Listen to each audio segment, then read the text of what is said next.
अथ द्वादशोऽध्यायः। श्री गणेशाय नमः। ओम विश्वेशम्माधूर्वन्दिं दण्डपाणिं च भैरवं वन्दे काशीं गुहां गंगां भवानीं मणिकर्णिकाम्। अब हम लोग 12वें अध्याय के अध्ययन करने वाले हैं इस सीरीज में। इसमें पहला है अर्जुन वाच्य एवं सतत युक्ता ते भक्ता सत्त्वां पारुपाशते ये चापयक्षरं व्यक्तं तेषां के योगवित्तम्। अर्जुन बोले, जो अनन्य प्रेमी भक्तजन पूर्वोक्त प्रकार से निरंतर आपके भजन ध्यान में लगे रहकर आप सगुण रूप परमेश्वर को और दूसरे जो केवल अविनाशी सच्चिदानंद घन निराकार ब्रह्म को ही अतिश्रेष्ठ भाव से भजते हैं, उन दोनों प्रकार के उपासकों में अति उत्तम योगवेत्ता कौन है? श्री भगवान वाच। इस प्रश्न में पहले अर्जुन जी क्या पूछते हैं कि जो आपके दो प्रकार के भक्त हैं, जो आपके साकार अर्थात मूर्ति पूजा में विश्वास करते हैं, दूसरे जो निराकार अर्थात मूर्ति पूजा में जो विश्वास नहीं करते, उन दोनों में कौन श्रेष्ठ है? ऐसा पूछ रहे हैं। भगवान बताते हैं, श्री भगवान वाच मया विश्वमनोमे मां नित्योक्ता उपासते श्रद्धया परयोपेतास्ते भगवान बोलते हैं, श्री भगवान बोलते हैं कि मुझ में मन को एकाग्र करके निरंतर मेरे भजन में ध्यान में लगे हुए जो भक्तजन अतिशय श्रेष्ठ श्रद्धा से युक्त होकर मुझ सगुण परमेश्वर को भजते हैं, वे मुझको योगियों में अति उत्तम योगी माने हैं।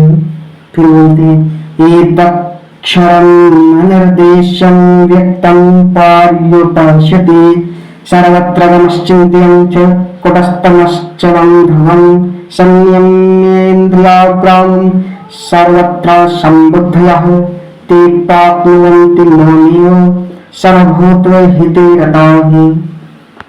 परंतु जो पुरुष इंद्रियों के समुदाय को बड़ी प्रकार वश में करके मन बुद्धि से परे सर्वव्यापी अकथनीय स्वरूप और सदा एक रस रहने वाले नित्य अचल निराकार अविनाशी सच्चिदानंद घन ब्रह्म को निरंतर एक ही भाव से ध्यान करते हुए भजते हैं, वे संपूर्ण भूतों के हित में रत और सब में समान भाव वाले योगी मुझको ही प्राप्त होते हैं।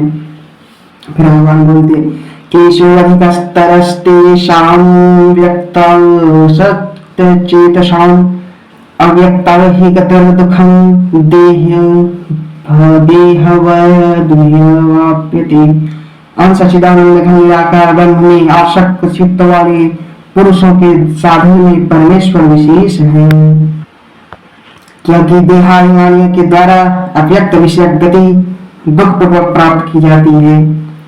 ये तो सर्वाणि कर्माणि मयि संशय मत्पराः अन्येनैव योगेन मां ध्यायन्तु उपास्यति। परंतु जो मेरे परायण रहने वाले भक्तजन संपूर्ण कर्मों को मुझ पे अर्पण करके स्वगुण रूप परमेश्वर को ही अनन्य भक्ति योग से निरंतर चिंतन करते हुए भजते हैं, तेषां समुद्धरता मृत्यु संसार सागरात् भवामि चिरात् पार्थ मय्याधीशश्चेतसाम्। हे अर्जुन, उन मुझ में चित्त लगाने वाले प्रेमी भक्तों का मैं शीघ्र ही मृत्यु रूप संसार समुद्र से उद्धार करने वाला होता हूँ। मैं एवं अध्यास्ता मैं बुद्धि निवेशय नविष्यसि मैं एवं अत उधरवं संशयः। मुझ में मन को लगा और मुझ में ही बुद्धि को लगा, इससे उपरांत तो मुझ में ही निवास करेगा, मुझ में ही कुछ भी संशय नहीं है, इसमें कुछ भी संशय नहीं है।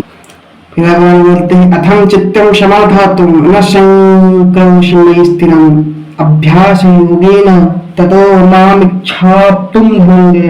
यदि तू मन को मुझ में अचल स्थापन करने के लिए समर्थ नहीं है तो हे अर्जुन, अभ्यास रूप योग के द्वारा मुझको प्राप्त करने के लिए इच्छा कर।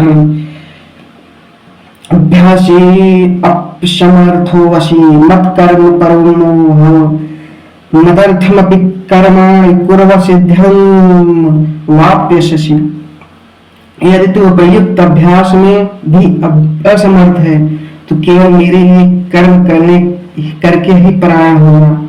इस प्रकार मेरे निमित्त कर्मों को करता हुआ भी मेरी प्राप्ति रूप सिद्ध को ही प्राप्त होगा।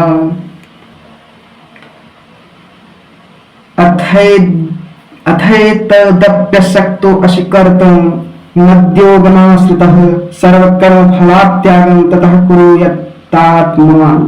यदि मेरी प्राप्ति रूप योग के आश्रित होकर उपर्युक्त साधन को करने में भी तो असमर्थ है तो मन बुद्धि आदि पर विजय प्राप्त करके वाला होकर सब कर्मों के फल का त्याग कर श्रेयो हि ज्ञान ज्ञानाध्यायं विशिष्यते ध्यानात् कर्म फल त्यागास्तयागाच्छ निरंतरतरम्।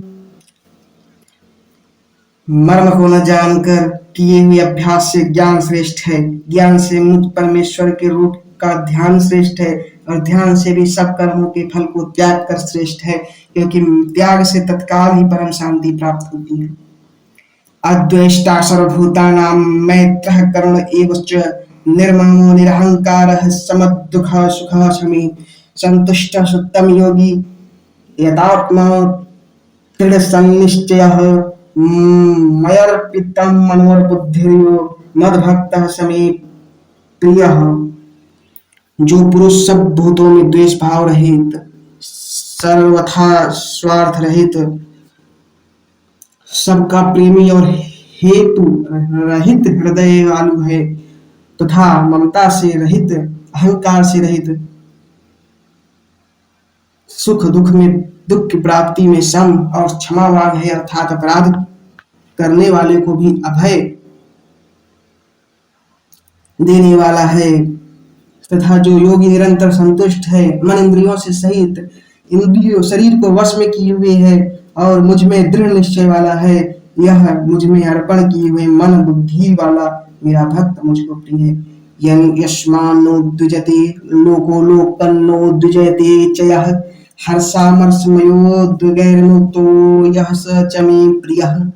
इससे कोई भी द्विज जीव जो है उद्वेग को प्राप्त नहीं होता और जो स्वयं भी किसी जीव से उद्वेग को प्राप्त नहीं होता तथा जो हर्ष अमर्ष भय और उद्वेग आदि से रहित है वह भक्त मुझको प्रिय है। अनपेक्ष शुचिर्दक्ष उदासीनो गतव्यतः सर्वारंभ परित्यागी यो भक्तः समे प्रियः। जो पुरुष आकांक्षा से रहित, बाहर भीतर से शुद्ध, चतुर, पक्षपात से रहित और दुखों से छूटा हुआ है, वह सब आरंभों का त्यागी मेरा भक्त मुझको प्रिय है। यो न हृष्यति न द्वेष्टि न शोचति न कांक्षति शुभाशुभ परित्यागी भक्तिमान समे प्रियः। जो न कभी हर्षित होता है, न द्वेष करता है, न शोक करता है, न कामना करता है तथा जो शुभ और अशुभ संपूर्ण कर्मों का त्यागी है, वह भक्ति युक्त पुरुष मुझको प्राप्त है। संसंत्रौ च मित्रे च सं तथा मानात्मानयोः शीतोष्ण दुख सुख सुखेषु समः संग विवर्जितः। जो शत्रु मित्र में और मान अपमान में सम तथा सर्दी गर्मी और सुख दुख में द्वंद्व में सम और आसक्ति से रहित है। तुल्या निंदास्तुतिर्मौनी संतुष्टो येन केनचित् अनिकेतः स्थिरमतिर्भक्तिमान में प्रियो नरः। जो निंदा स्तुति को समान समझने वाला मननशील और जिस किसी प्रकार से भी शरीर का निर्वाह करने में सदा ही संतुष्ट है और रहने के स्थान में ममता और आसक्ति से रहित, वह स्थिर बुद्धि भक्तिमान पुरुष मुझको प्रिय है। एन धर्मामृतमिदं यथोक्तं पर्युपौषति श्रद्धानां मत परमा भक्तास्ति अतीव प्रिय। जो श्रद्धा युक्त पुरुष मेरे परायण होकर इस ऊपर कहे हुए धर्ममय अमृत को निष्काम प्रेम भाव से सेवन करते हुए भक्त मुझको अति प्रिय हैं। इस प्रकार 12वां अध्याय पूर्ण होता है।